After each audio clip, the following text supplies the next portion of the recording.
I'm pouring turpentine over my dead wife's manuscripts while my protege slams against the door, begging me to surrender to the orderlies and save what's left of my mind.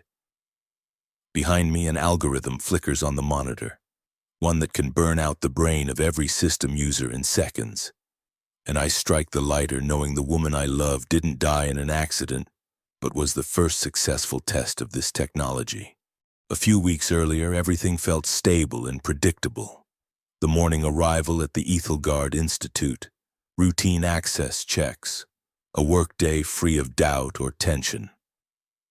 I walked inside trusting the people around me, certain that the project we had been building for years was moving exactly as planned.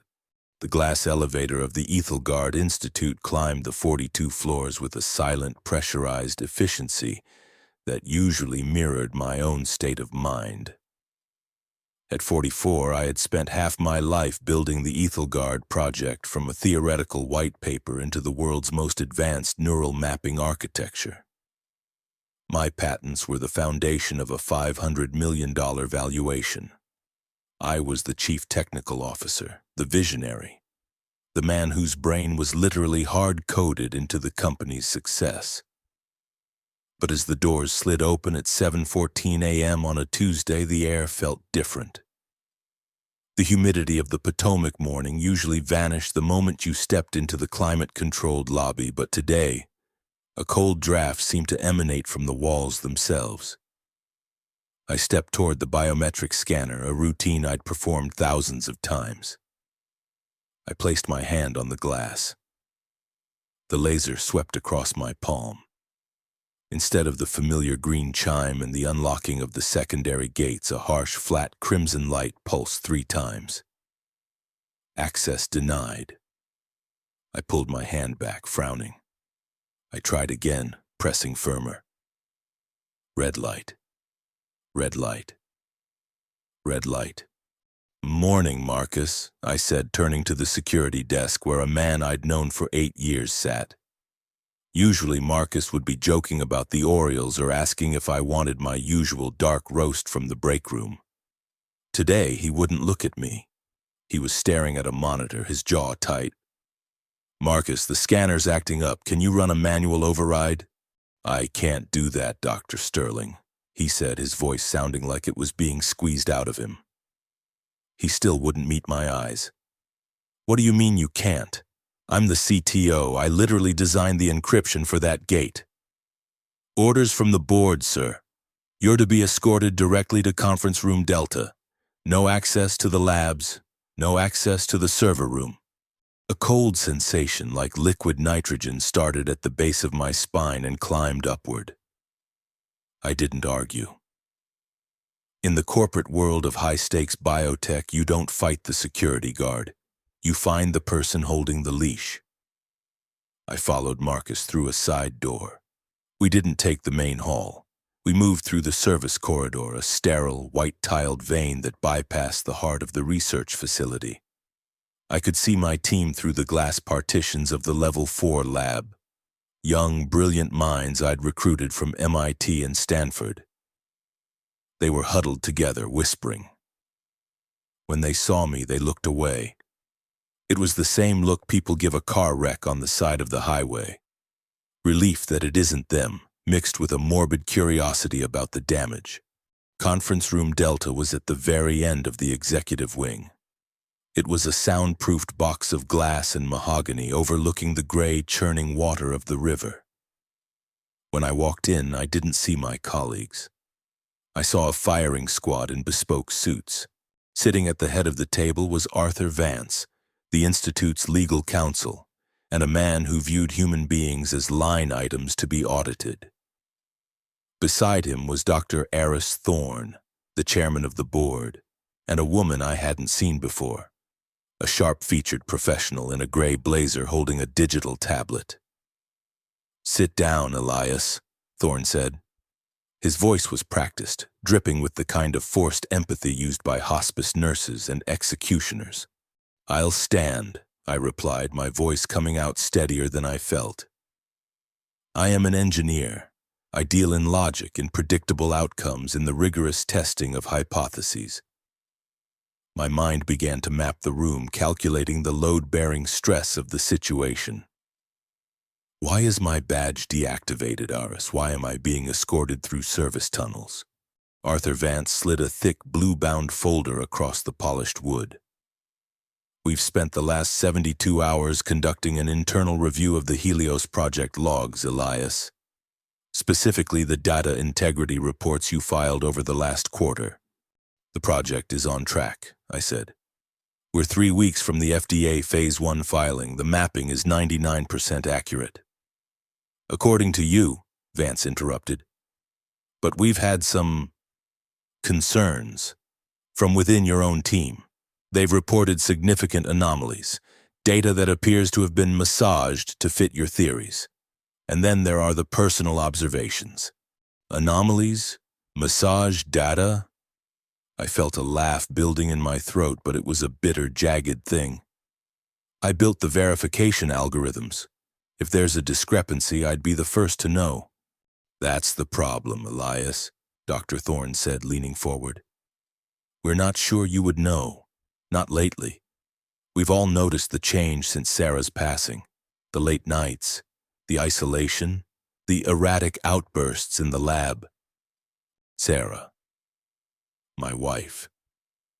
She had died 14 months ago in a distracted driving accident that had nearly taken me too. Using her name in this room was a violation so profound it felt like a physical strike. I had mourned her in the only way I knew how, by burying myself in the work we had started together. I hadn't missed a day. I hadn't missed a decimal point. My mourning is my own, Aris. It hasn't touched the project.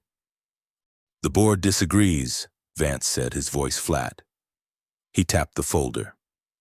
We've consulted with a forensic psychiatrist, the lady to my right, Dr. Holloway. Based on a review of your recent communications, your internal logs, and witness statements from your staff, we have reason to believe you are suffering from a prolonged, grief-induced psychotic break. We believe you are no longer in touch with the reality of the project's status. The room seemed to tilt. This wasn't a disagreement about science. This was a coup. If they could prove I was mentally unfit, the incapacity clause in my contract would trigger. They wouldn't have to buy me out. They wouldn't have to honor my equity. They would simply absorb my life's work, citing a tragic mental collapse to protect the shareholders. This is a lie, I said, my voice dropping to a whisper. You're trying to steal the Helios architecture before the buyout. Elias, look at yourself, Dr. Holloway said, her voice a soft, condescending purr. You're trembling. Your pupils are dilated.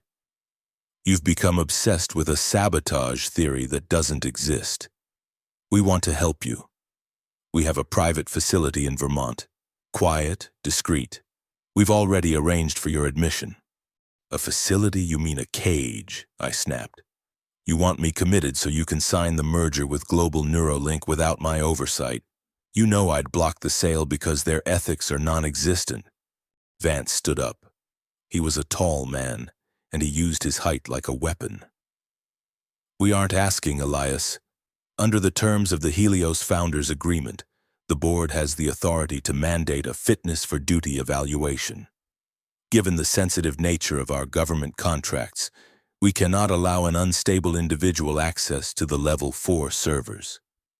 You are officially on administrative leave, effective immediately.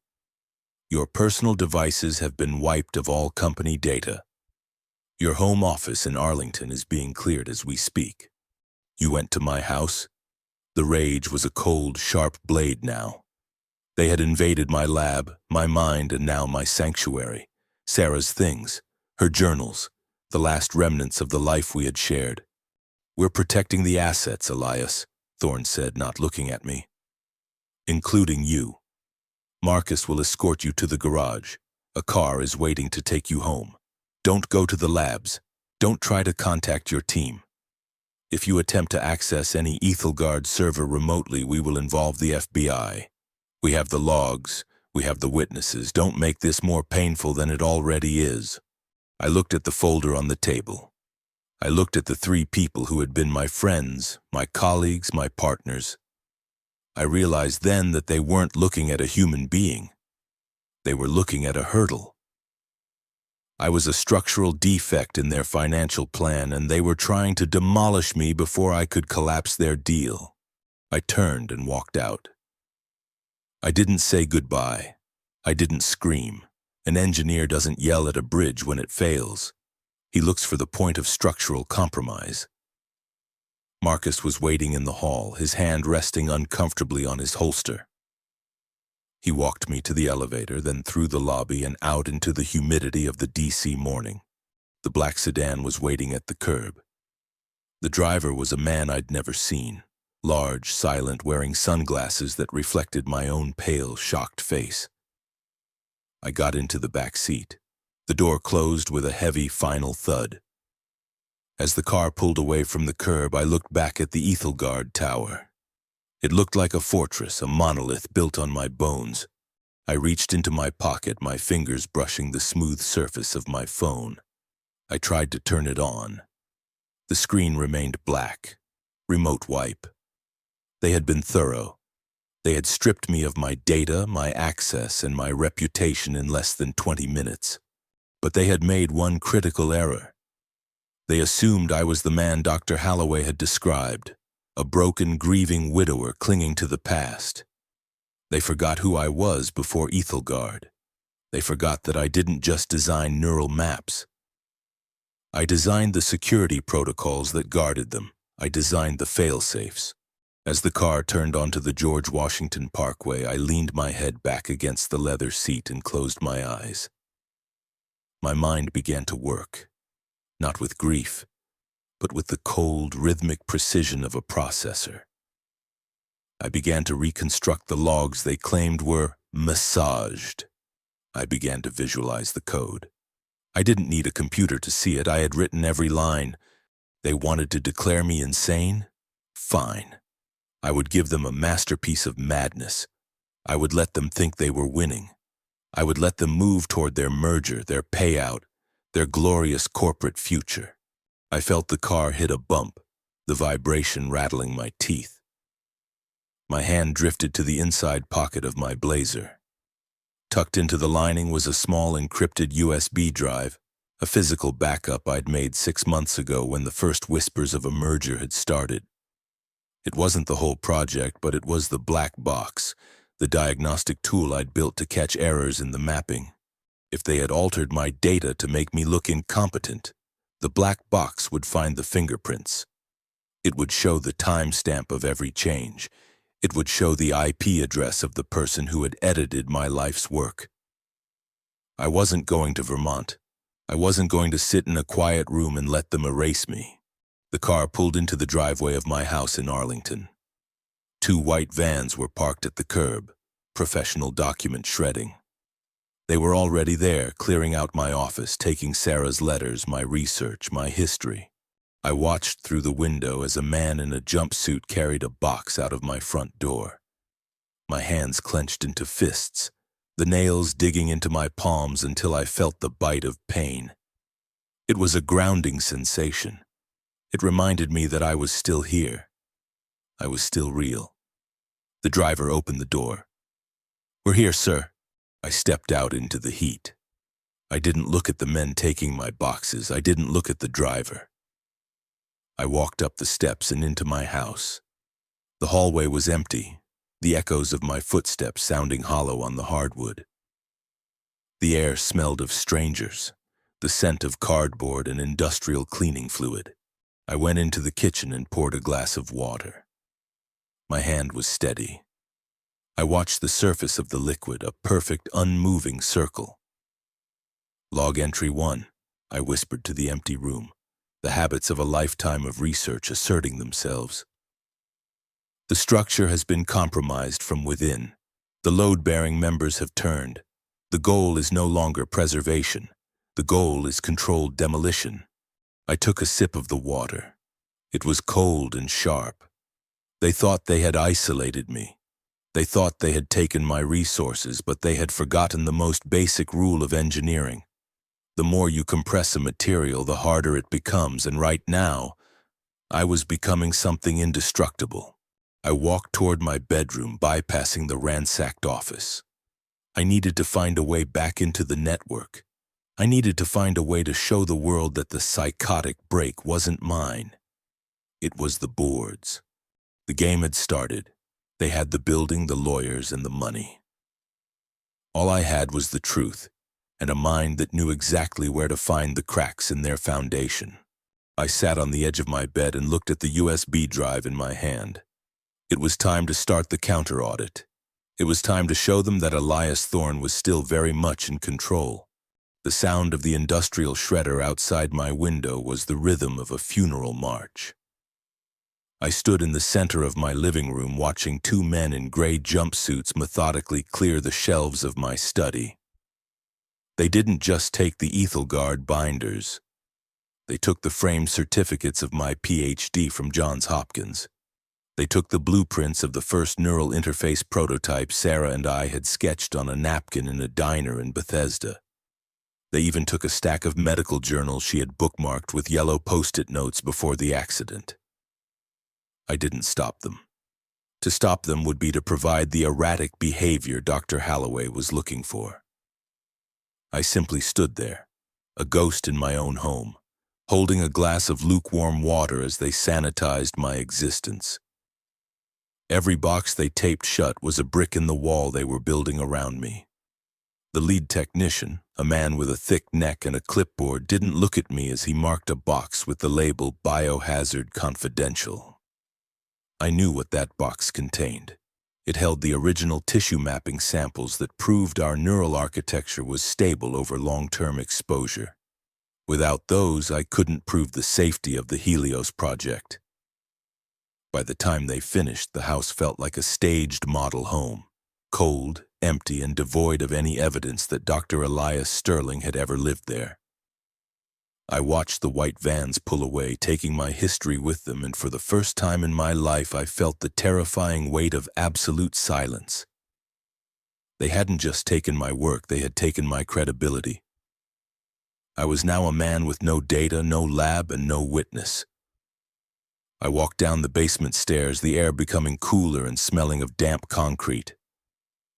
Behind the heavy steel door of the furnace room, tucked into a crawl space I had reinforced with lead lining years ago for electromagnetic shielding, was my legacy terminal. It was an old, air-gapped workstation, a relic from the early days of neural research that had never been connected to the Ethelgard cloud. I pulled the USB drive from my pocket. My hand was steady, but my heart was hammering against my ribs. I plugged the drive into the legacy port and waited. The screen flickered to life, the old-school green text scrolling down the black void. I launched the black box diagnostic. This tool was designed to find ghosts in the code, small intentional errors that could cause a system to fail under high-load conditions. As the progress bar crawled across the screen, I began to see the true shape of the betrayal. It wasn't just that they had massaged the data to make me look like I was failing. They had done something much worse. They had injected a poison pill into the Helios core. The diagnostic revealed thousands of micro-adjustments in the synaptic relay timing.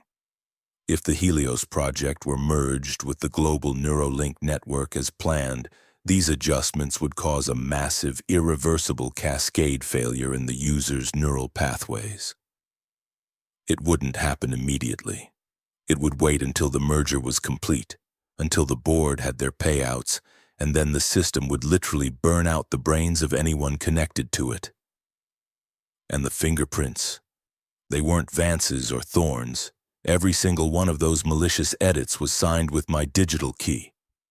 They weren't just firing me. They were setting me up to be the greatest mass murderer in medical history. The psychotic break wasn't a way to get me out of the company. It was the narrative they would use when the system failed. Dr. Elias Sterling, driven mad by grief, sabotaged his own creation before being committed. The logic was flawless. The load-bearing capacity of their lie was immense. I felt a wave of nausea roll over me. I wasn't just fighting for my job, I was fighting to prevent a catastrophe I had unknowingly helped build. I reached for my encrypted satellite phone, a device the Institute didn't know I owned. I dialed a number I had memorized long ago. Julian, my protege, the man who had sat at my right hand for 5 years. He was the only one who could get me a physical copy of the server logs from the main lab. Elias? Julian's voice was a frantic whisper. I could hear the hum of the Level 4 lab in the background. You shouldn't be calling me. Security is everywhere. They're purging your entire directory. Hey, Julian, listen to me, I said, my voice low and urgent. The Helios core has been compromised. Someone injected a cascade trigger into the relay timing. Check the logs for the 0.4.2 update. It's under my key, but I didn't do it. There was a long, suffocating silence on the other end. I could hear Julian's shallow breathing. I know, Elias, he finally said. His voice was flat, devoid of the warmth I had known for years. You know? Julian, if that system goes live, people will die. Thousands of them. The board says you're not well, Elias. They showed us the footage. You were talking to the monitors. You were screaming at Sarah, but Sarah isn't there. They showed us the data you faked to cover the instability. They said you were trying to hide the flaws because you couldn't handle the failure. Julian, they faked the footage. They faked the logs. Look at the timing of the edits. I was at home when those keys were used. Were you? Or were you having another episode? They found the medication in your desk, Elias. The stuff for the hallucinations. Nobody knew you were that far gone. The room seemed to shrink. I didn't have hallucinations. I didn't have medication in my desk. They hadn't just planted data, they had planted a physical history of my descent into madness. Julian, look at me. You've known me for half a decade. Do I sound like a man having a psychotic break? You sound like a man who can't accept that his bridge is falling down, Julian said, his voice breaking.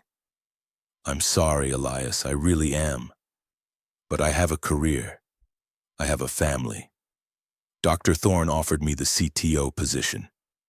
He said I could be the one to fix your legacy, to save the project from its creator. He's buying your silence with my chair, I said, the cold realization settling into my marrow. He's saving the Institute. I have to go.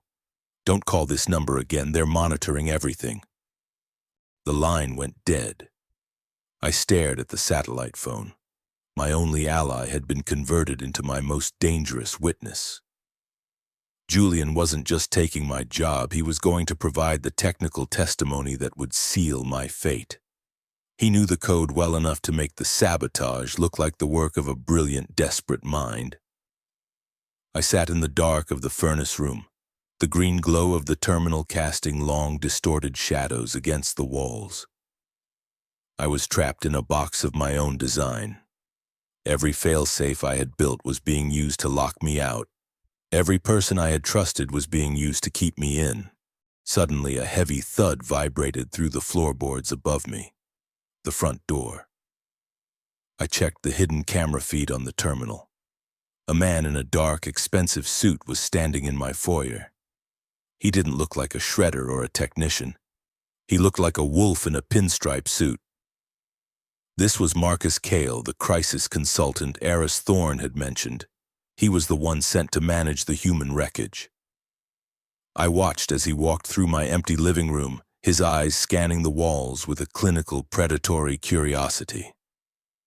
He picked up a small silver picture frame that had been missed by the cleaners, a photo of Sarah and me on the coast of Maine. He looked at it for a moment, then dropped it into a trash can he had brought with him. The glass shattered. I felt a surge of adrenaline so intense it made my vision blur. I wanted to run up those stairs and wrap my hands around his throat.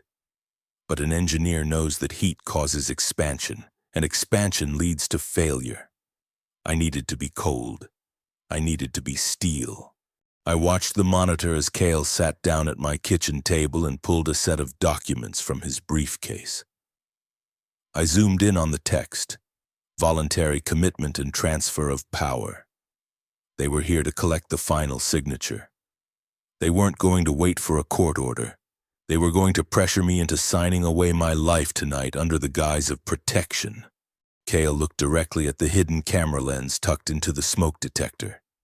He smiled. He knew I was watching. "Dr. Sterling," he said, his voice loud enough to be picked up by the foyer mic.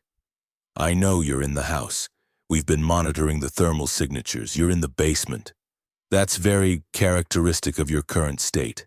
Hiding in the dark, clinging to the shadows." He leaned back, tapping his pen against the mahogany table. "I have the papers here, Elias. If you sign them now, we can keep this entire matter private. You'll go to the facility in Vermont. You'll have the best care. Sarah's estate will be handled with the utmost respect. But if you force us to go to the Board of Health, if you force us to make this a public matter, well, then the sabotage comes out. The FBI gets involved. Your name will be synonymous with the worst medical disaster in history. Is that the legacy you want for her?" The mention of Sarah again. He was using her like a blunt instrument, hitting the same bruise over and over. They knew she was my only weakness. They knew I would do anything to protect her memory. "You have 30 minutes, Elias," Cale said, checking his watch. "Then I call the paramedics. They're already around the corner. They have the sedative ready. You've been reported as suicidal and armed. Don't make them prove it." I looked at the terminal. The black box diagnostic was complete. It had found the fingerprints I needed, but they were buried deep in a server I couldn't reach from here. I needed a direct hardware link. I needed to be back at the Institute. I looked at the documents on the table through the screen. I looked at the broken photo of Sarah in the trash. I wasn't a broken widower. I was the man who had mapped the human brain. I knew how to override a system. I knew how to create a ghost of my own.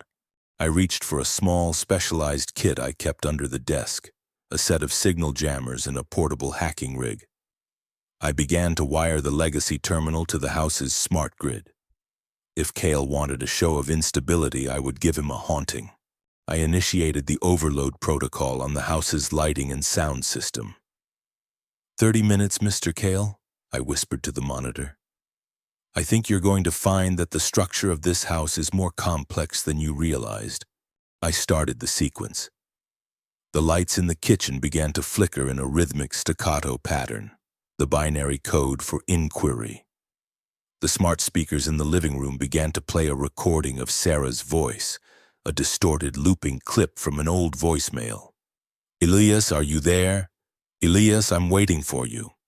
I watched on the screen as Cale's smug expression faltered. He stood up, looking around the room as the temperature in the house began to drop rapidly. I had engaged the emergency cooling system. "Very clever, Elias," Cale shouted, his voice echoing in the empty house. "But this just proves our point.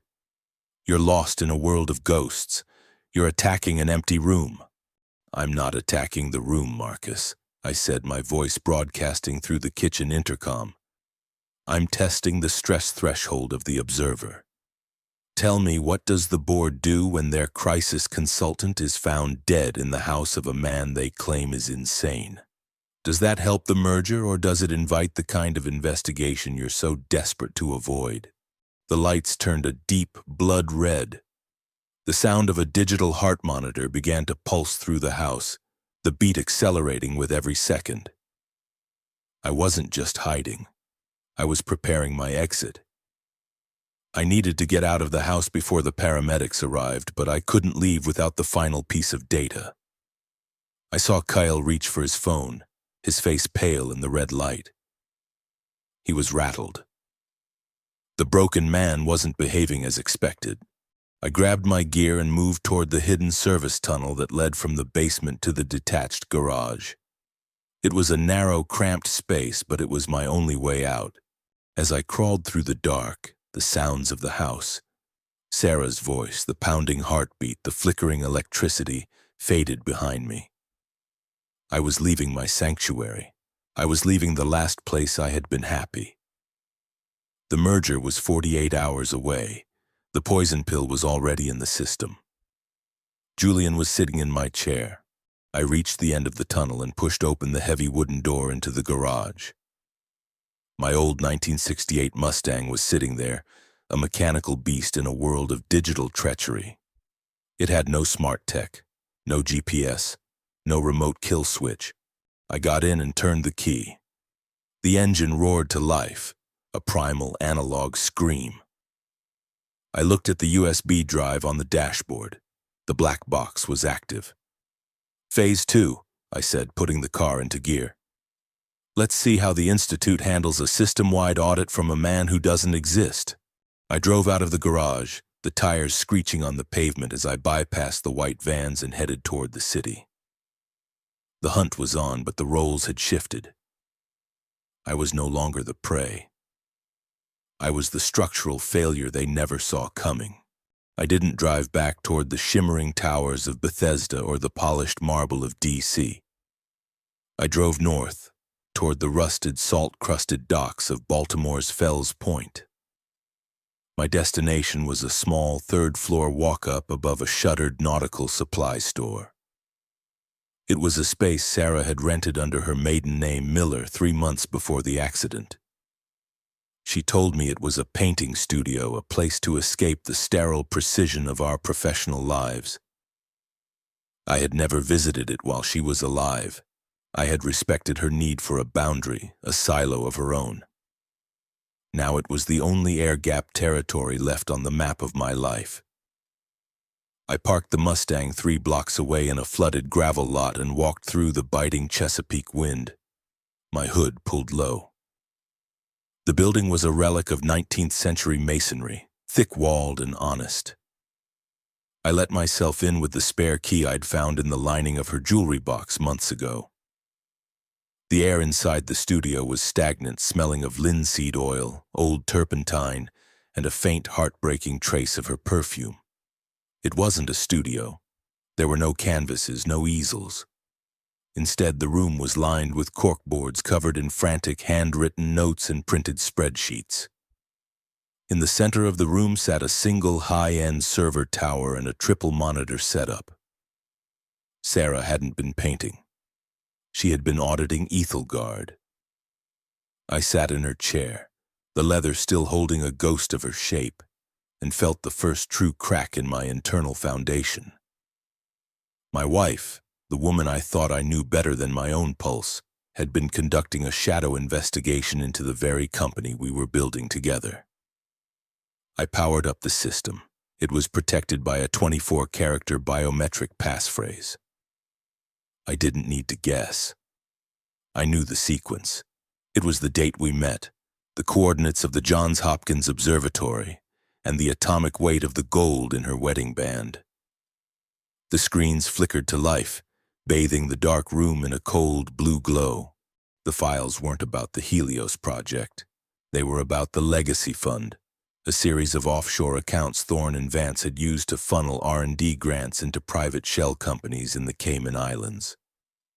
But as I dug deeper, the poison pill I'd found in the basement took on a more sinister dimension. Sarah had discovered it first.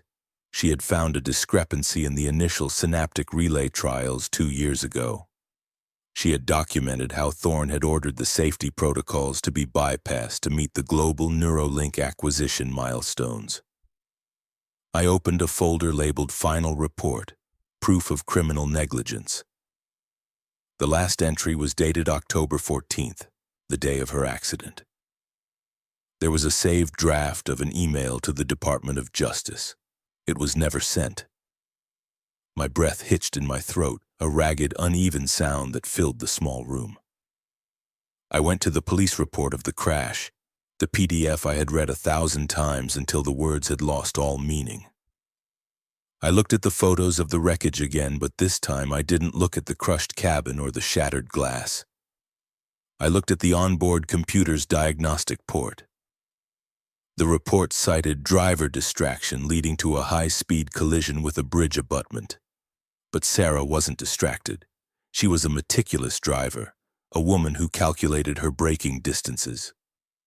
I zoomed into the grainy photo of the car's rear axle.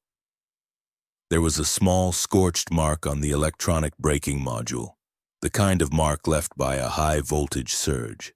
It wasn't an accident. It was a remote access, forced failure.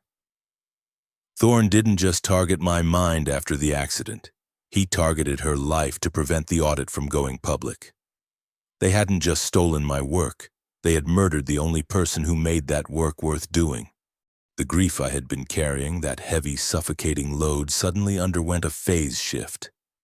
It wasn't a weight anymore. It was a propellant. The psychotic break they had manufactured for me wasn't just a corporate strategy. It was a cover-up for a homicide. I sat there in the dark, surrounded by the evidence of my own blindness. I had been so focused on the elegance of the neural maps, so enamored with the mathematics of the brain, that I had failed to see the monsters sitting across the boardroom table. I had been the perfect engineer, calculating the stress on the materials but ignoring the rot in the soil. A sudden, sharp chirp from my satellite phone shattered the silence. A text message from an unknown number. Thermal signature confirmed. Fells Point. 10 minutes. They had found me. Even with the Mustang's analog shielding, they had used the cellular pings from the surrounding buildings or perhaps a satellite-linked heat scanner. Thorne wasn't just using lawyers and shredders anymore. He was using the full weight of the Institute's surveillance budget. I looked at the server. I couldn't take it with me, and I couldn't leave it for them to destroy. I began a high-speed data transfer to the black box USB drive, the progress bar moving with agonizing slowness. 10%, 15%. I heard the heavy rhythmic thud of boots on the stairs. Not the polite knock of a crisis consultant, but the coordinated movement of a tactical recovery team. Thorne wasn't taking chances. He wanted me committed, or he wanted me silenced, and at this point the latter was probably more efficient for his timeline. I looked around the room for a failure point. The window led to a rusted fire escape that ended 15 feet above a trash-filled alley. The door was a standard industrial wood core. It would hold for 30 seconds against a ram, maybe less. The data transfer hit 40%. I grabbed a bottle of high-proof turpentine from the floor and a stack of Sarah's old research papers. I wasn't going to let them have her work. I wasn't going to let them sanitize this room like they had my house. I soaked the papers, piling them around the server tower. The first blow hit the door. The frame groaned, the wood splintering near the deadbolt. "Dr. Sterling," a voice shouted. Not Cale's, but Julian's. He was out there, the protege I had mentored, the man who was now the face of the corruption. "Elias, stop. We know what you're doing. You're destroying evidence. You're proving every word Dr. Holloway said. Just open the door and we can end this peacefully." "Peacefully?" I shouted back, my voice echoing in the small studio. "Like you ended it for Sarah, Julian? I found her files. I know about the legacy fund. I know about the remote override on her brakes." There was a pause, a silence so heavy it felt like a physical pressure on the door. "Elias, you're delusional," Julian said, but his voice had lost its confident edge. It was thin, reeking of fear. "The grief is rewriting your memories. There was no override. It was a tragic accident. You're hallucinating a conspiracy because the truth is too hard to bear." "The truth is written in the relay timing, Julian," I said, watching the transfer hit 85%. "The truth is in the poison pill you're about to sell to Global Neuralink. How many people have to die before you feel like you've earned my chair?" The second blow hit the door. The top hinge snapped. I reached for my lighter. 95%, 98%, 100% transfer complete. I ripped the USB drive from the port and tucked it into my inner pocket. I flicked the lighter and dropped it onto the turpentine-soaked papers. The room erupted in a sudden, hungry orange roar. The heat hit me like a wall, singeing my eyebrows. I moved toward the window, throwing it open and stepping out onto the rusted metal grating of the fire escape just as the office door gave way. I looked back through the smoke. I saw Julian standing in the doorway, his face illuminated by the fire. He looked small. He looked like a child caught playing with matches. For a second, our eyes met. He didn't look like a CTO. He looked like a man who realized the bridge he was standing on was made of paper. "Elias!" he screamed, reaching into the smoke. I didn't answer. I climbed down the fire escape, the metal groaning under my weight. I dropped the last 10 feet into the alley, my knees buckling as I hit the pavement. I didn't stop to check for injuries. I ran. Behind me, the 3rd floor of the nautical supply store was a furnace, the flames licking out of the windows and into the night sky. Sarah's studio, the last physical piece of her, was gone. I had burned it myself. It was the lowest point of my life, homeless, hunted, and now, the literal architect of my wife's second death. I reached the Mustang and fumbled with the keys, my hands shaking so violently I nearly dropped them. I got in, the engine roaring to life, and tore out of the gravel lot just as a pair of black SUVs swerved onto the street. I drove blindly through the streets of Baltimore, tears finally blurring my vision. I had lost everything. My lab, my home, my wife, and now her sanctuary. I was a man with nothing left to lose, which made me the most dangerous variable in Thorne's equation. I pulled over in a dark industrial zone under the highway, the shadows of the overpass shielding me from the flickering streetlights. I leaned my head against the steering wheel and let out a sound that wasn't a cry or a scream. It was a low, guttural howl of pure, unadulterated loss. I had been an engineer of the mind, and I had failed to see the rot in my own soul. But as the adrenaline began to recede, a cold, hard clarity took its place. The fire hadn't just destroyed the evidence, it had cauterized the wound. I wasn't mourning anymore. I was calculating. The merger was in 24 hours. The board would be at the Institute for the final signing ceremony. They would be at their most arrogant, their most vulnerable. I reached for the black box. I didn't need a lab. I didn't need a team. I had the code. I had the fingerprints. And I had the one thing Thorne didn't account for: the absolute, unwavering resolve of a man who has already seen the end of his world.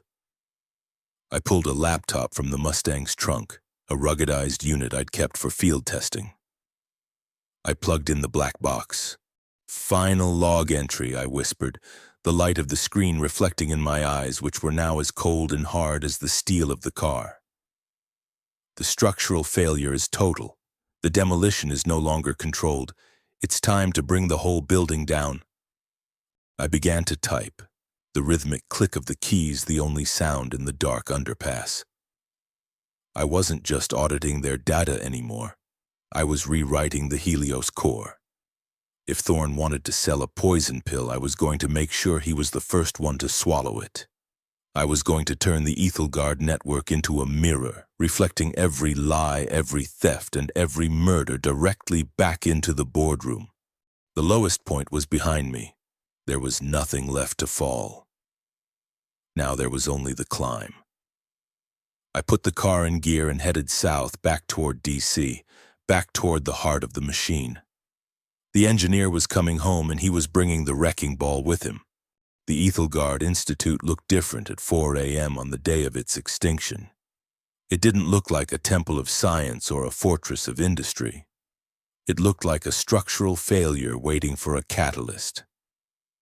I sat in the Mustang across the street, the engine ticking as it cooled. I had spent the last 6 hours in the dark underpass not just auditing their data but weaponizing the Helios core. I hadn't just found the poison pill, I had repurposed it.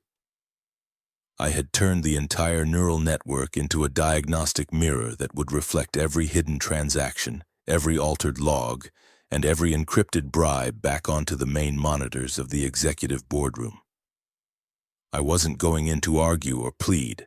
I was going in to perform a terminal audit. I didn't use the front gates. I didn't use my deactivated badge.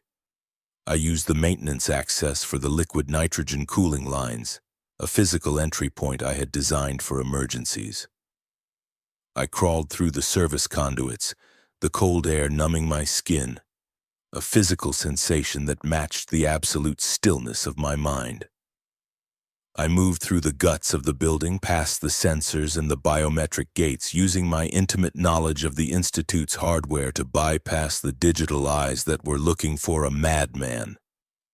I reached the secondary server room on the 41st floor, a space that housed the redundancy systems.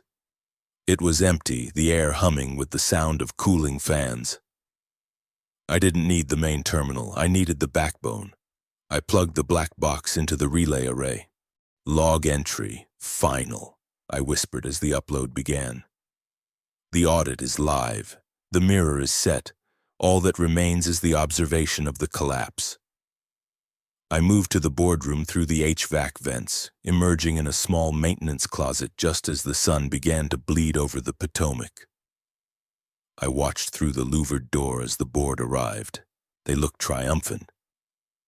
Eris Thorne was wearing a tuxedo, his face flushed with the anticipation of a $500 million payday. Arthur Vance was checking his watch, the predatory glint in his eyes sharper than ever. And Julian. My protege was sitting in my chair, his hands trembling as he arranged the signing documents. They were waiting for the representatives from Global Neuralink, the buyers who were about to unknowingly purchase a mountain of fraud and a legacy of murder. The doors opened, and 3 men in charcoal suits entered. The lead negotiator for Neuralink, a man named Sterling, no relation, just a cruel irony, sat across from Thorne. "We've reviewed the final stability reports, Eris," the negotiator said. "Dr. Sterling's unfortunate situation notwithstanding, we're satisfied with the data Julian has provided. The Helios architecture is ready for integration." "It's a tragedy, of course," Thorne said, his voice a masterpiece of manufactured grief. Elias was a brilliant man, but the pressure of the project combined with his loss, it was too much. "We've ensured he's receiving the best care in Vermont. Julian here has been instrumental in verifying that the work remains sound." Julian nodded, but he wouldn't meet the negotiator's eyes. He looked like a man standing on a sinkhole. "Then let's finish this," Thorne said, reaching for the gold-plated pen. This was the point of no return. I stepped out of the closet. The silence that hit the room was absolute. It wasn't the silence of respect, it was the silence of a vacuum. Thorne's pen stopped an inch above the paper. Vance's jaw tightened. Julian looked like he had seen a ghost. I didn't look like a man having a psychotic break. I didn't look like a grieving widower. I looked like a man who had been forged in a fire I had built myself. "The data is not sound, Eris," I said, my voice projecting with a cold, resonant authority that made the Neuralink representatives sit up. "And I'm not in Vermont." "Elias," Thorne gasped, his face turning a sickly shade of gray. "Security, get him out of here. He's unstable. He's armed." "I'm not armed," I said, walking slowly toward the head of the table. "I'm an engineer. I don't need a weapon when I have the blueprints." I tapped a command into the satellite phone in my hand. Every monitor in the boardroom, the massive 80-inch OLEDs showing the merger presentation, the tablets on the table, even the smartphones in their pockets, suddenly flickered and changed. The glossy charts and massaged stability data vanished. In their place appeared the black box diagnostic. Red lines of malicious code began to scroll across the screens like blood through an artery. "What is this?" the Neuralink negotiator asked, standing up. "And this is the real Helios core," I said, pointing to the screens. "Look at the synaptic relay timing. Look at the timestamp of the 0.4.2 update. It was injected 4 days ago from Dr. Thorne's private terminal using my stolen digital key. It's a poison pill. If you integrate this into your network, you won't be buying a neural map. You'll be buying a global liability for criminal negligence." "He's lying," Vance shouted, his voice cracking. "He's sabotaging the system. He's trying to destroy the deal because he's been fired." "Am I?" I asked. Then explain the legacy fund. I tapped the phone again. The screen shifted to Sarah's audit, the offshore accounts, the diverted grants, the shell companies. The Neuralink negotiator's eyes went wide as he saw his own company's name listed as a target for Thorne's future embezzlement. And then there's the matter of the psychiatrist, I continued. I showed the payment trail from the legacy fund to Dr. Holloway dated a week before my evaluation. She wasn't a doctor. She was a paid witness. Her report was written by Arthur Vance. "Hey, this is over, Elias," Thorne hissed, his eyes darting toward the door where security guards were beginning to gather. "You've made your point. You've ruined the deal. Now you're going to jail for corporate espionage." "I didn't just find the data, Eris," I said, looking him directly in the eye. "I found the override. I found the command that was used on Sarah's car." The room went deathly still. Julian let out a small, choked sob and put his head in his hands. "Julian," I said, my voice softened for the first time. "You were there. You saw the logs. You knew she had found the fund. You knew they were going to neutralize her. You didn't do it, but you watched it happen. And then you took her husband's chair." Julian looked up, his face wet with tears. "They said it was for the Institute, Elias. They said you'd understand. That Sarah's sacrifice was the only way to save the project." "Sacrifice?" I roared, the rage finally breaking through the ice. "You murdered her for a merger." I turned to the Neuralink representatives. "The police are already at the lobby, not for me. I sent the full diagnostic and Sarah's audit to the DOJ and the FBI an hour ago. The building is being locked down as a crime scene. The merger isn't just dead. Ethelgard is dead." The Neuralink negotiator looked at Thorne with a look of pure, unadulterated disgust. He picked up his briefcase. "The deal is terminated. We will be cooperating fully with the federal investigation." As the buyers walked out, the security guards stood aside. They were no longer taking orders from a board that was about to be indicted for murder. Thorne slumped into his chair, the gold pen falling from his hand and clattering onto the mahogany table. He looked old. He looked like a structure that had been built without a foundation, finally giving way to the pressure. Vance was already on his phone, likely calling a lawyer who would refuse to take the case. I walked over to Julian. I reached out and took the CTO plaque from the table in front of him. I looked at it for a moment, then dropped it into the trash can. "The chair is empty, Julian," I said, "and it's going to stay that way." I walked out of the boardroom. I didn't wait for the handcuffs. I didn't wait for the headlines. I walked down the main hall, past the young researchers who were staring at the monitors in shock. I walked out of the Ethelgard Institute for the last time. The sun was fully up now, reflecting off the glass of the tower. It looked beautiful, but I knew it was hollow. I reached the Mustang and got in. I sat there for a long time, the silence of the car finally matching the silence of my life. I had won. I had cleared my name. I had exposed the murder. I had saved my patents. But as I looked at the passenger seat where Sarah should have been, the Pyrrhic victory felt like a cold, heavy stone in my gut. I had saved my reputation, but I had lost my world. I put the car in gear and drove away from the tower, heading toward the highway. I didn't have a home to go to. I didn't have a team. I was a man with nothing but his autonomy and the cold, hard truth. I looked in the rearview mirror as the Institute disappeared behind the trees. The demolition was complete. The structure was gone. "Log entry, final," I whispered to the empty car. "The audit is closed. The truth has been observed. Now there is only the road." I drove toward the horizon, a man who had survived the collapse alone in the wreckage of his own success. I had proven my intellectual dominance. I had crushed my enemies with the very tools they tried to use against me. But as the miles clicked by, I realized that the most difficult engineering project of my life was just beginning. I had to figure out how to live in a world where the only thing left to build was myself.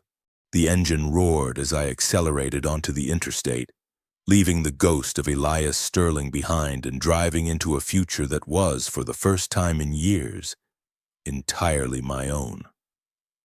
The air coming through the window was sharp and cold, and I welcomed it. I was no longer a part of the machine. I was the one who had stopped it. And that, I decided, was enough.